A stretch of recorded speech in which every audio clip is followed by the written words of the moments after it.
For a great number of superficial people, the theory of reincarnation is a cause for laughter. To others who are very religious, it can signify a taboo or a sin.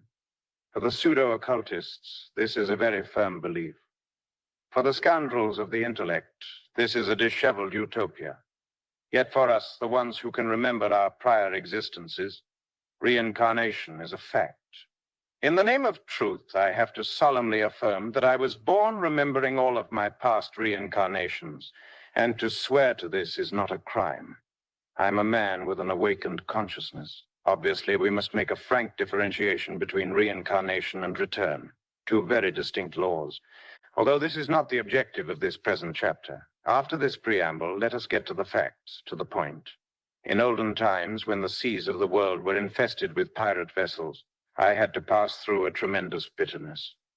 At that time, the bodhisattva of the angel Diabulo Kartobu was reincarnated.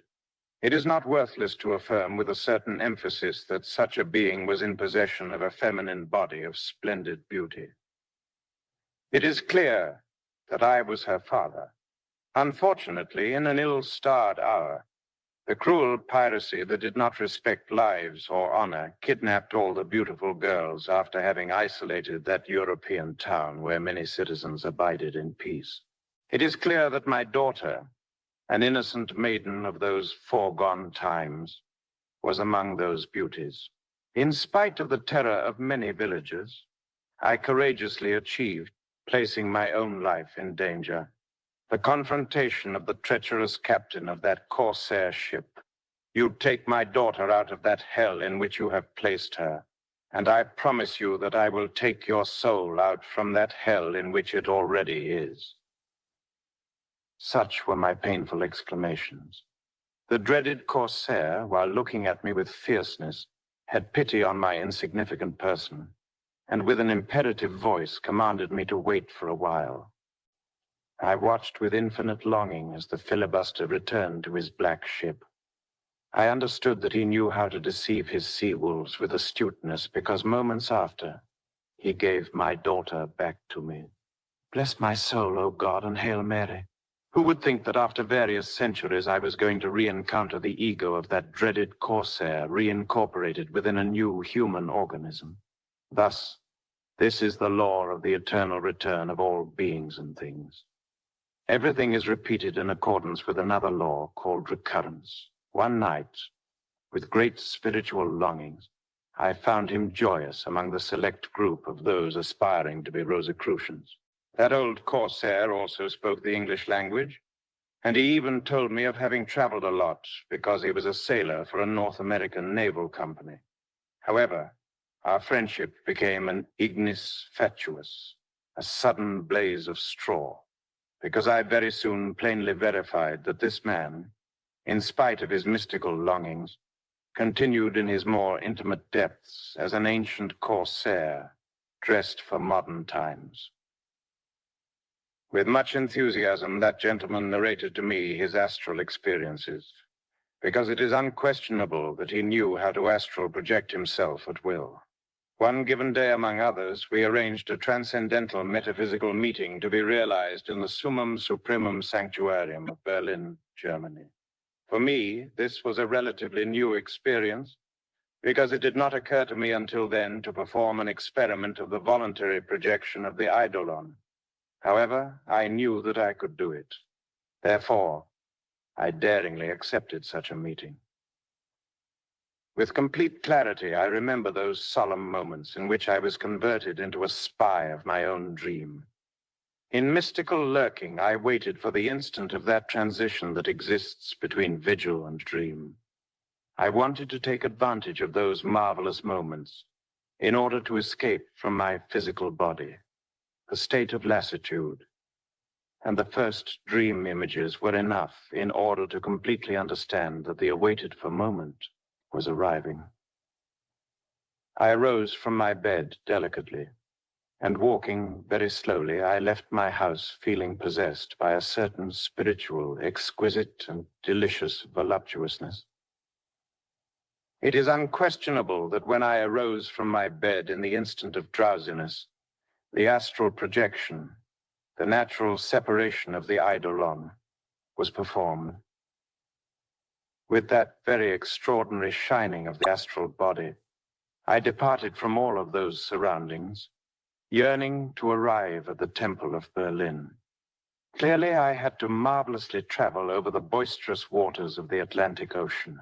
By serenely floating in the radiant astral atmosphere of this world, I arrived at the lands of old Europe and immediately directed myself to the capital of France. I silently wandered as a phantom through all of those old streets, which in other times served as the scenario for the French Revolution. Suddenly, something unusual happened. A telepathic wave reached my solar plexus, and I felt the absolute imperative necessity of entering into a precious abode. I never in any way would regret having trespassed the wealthy threshold of such a noble mansion, because there I had the immense joy of finding a friend of my past incarnation. That fellow was wonderfully floating, submerged in the fluidic astral environment, out of his dense body that was sleeping within the perfumed bed of mahogany. In the nuptial bridal bed, the delicate physical body of his well-beloved was sleeping as well. The sidereal soul of this one was sharing the wonderful joy of her husband and was floating out of her mortal receptacle. I saw two tender infants of splendid beauty happily playing within the magical enchantment of that abode.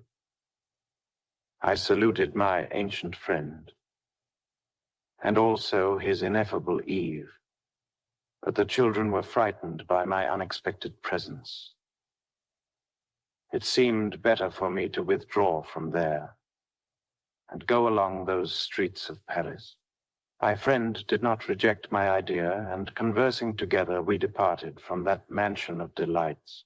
We walked slowly along all of those streets and avenues that go from the center towards the periphery. All of a sudden, as is usually said, I proposed to him to visit the Temple of Berlin in Germany together. The initiate very gently declined this invitation with the objection that he had a spouse and children, and therefore wanted only to concentrate his attention on the economical problems of life. With great sorrow, I moved away from that awakened man, lamenting that he was postponing his esoteric work. Suspending myself in the astral light of marvels and prodigies, I passed above an old and very ancient wall. Joyfully, I traveled along the winding way that in a serpentine form unfolded here, there, and everywhere. Intoxicated with ecstasy, I arrived at the temple of transparent walls. The entrance of that holy place was certainly very remarkable. I saw a type of park that people usually enjoy on Sundays, filled with very beautiful plants and exquisite flowers that exhaled a breath of death. The Temple of Splendors was shining solemnly in the extraordinary depth of such an enchanted garden. The iron-railed grille doors that gave access to the precious park of the sanctuary opened sometimes in order for someone to enter. Sometimes they were closing. The whole delicate and marvelous conjunction appeared illuminated with the immaculate light of the universal spirit of life. Before the sancta sanctorum, I joyfully found many noble aspirants of diverse nationalities, towns, and languages. These mystic souls, moved by the force of their longing, had escaped from the dense and mortal form in order to come to the sancta during the hours in which the physical body sleeps. All of these sublime devotees conversed about ineffable things. They were talking about the law of karma. They were discoursing about extraordinary cosmic matters. They were exuding from themselves the perfume of friendship and the fragrance of sincerity. In this state of happiness, I wandered here, there, and everywhere, searching for the daring filibuster who boldly proposed to me such a tremendous meeting. I interrupted many groups, asking for the alluded-to gentleman of long ago, but none could give me an answer. I then understood that such an ancient pirate did not accomplish his pledged word. I was ignorant of his motives. I felt deceived. Silently, I resolved to approach the glorious door of the Temple of Wisdom. I tried to penetrate within the holy place, but the guardian closed the door while telling me, "It is not yet the hour. Withdraw." Serenely and comprehending everything, I joyfully sat on a symbolic stone, very close to the gate of mystery. In those instants of plenitude, I observed myself in an integral way. Certainly, I'm not a being with a subjective psyche. I was born with an awakened consciousness, and I have access to objective knowledge. How beautiful the astral body looked to me. This body was a splendid result of very ancient transmutations of the libido. I remembered my physical body that was now lying asleep in the remote distance of the Occidental world in a town of America. While observing myself, I committed the error of comparing the true astral and the physical vehicles. By such a comparison, I lost the ecstasy and instantaneously returned into the interior of my dense material shroud. I arose from my bed moments after. I had achieved a marvelous astral projection. When I severely questioned the old filibuster as to his reason for not being capable of accomplishing his word, he did not know how to give me a satisfactory answer. 35 years passed since that epoch in which that old sea wolf and I arranged such a mysterious meeting.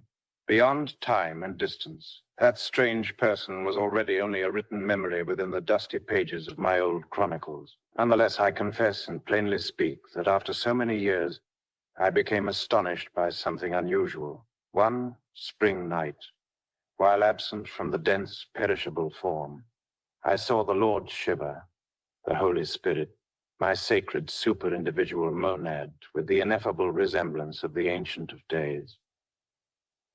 With great severity, the Lord was reprimanding the old Corsair of the seas. It is unquestionable that the physical body of this man was lying down in bed during those hours of the night. With longing, I wanted to intervene as a third in the discussion. The elder of the centuries, in a categorical way, commanded my quietude and silence. Long ago, that pirate returned my daughter to me. He had taken her from that hell within which he himself put her. Now my real being, Samael, was struggling in order to liberate him, to emancipate him in order to take him out of the infernal world.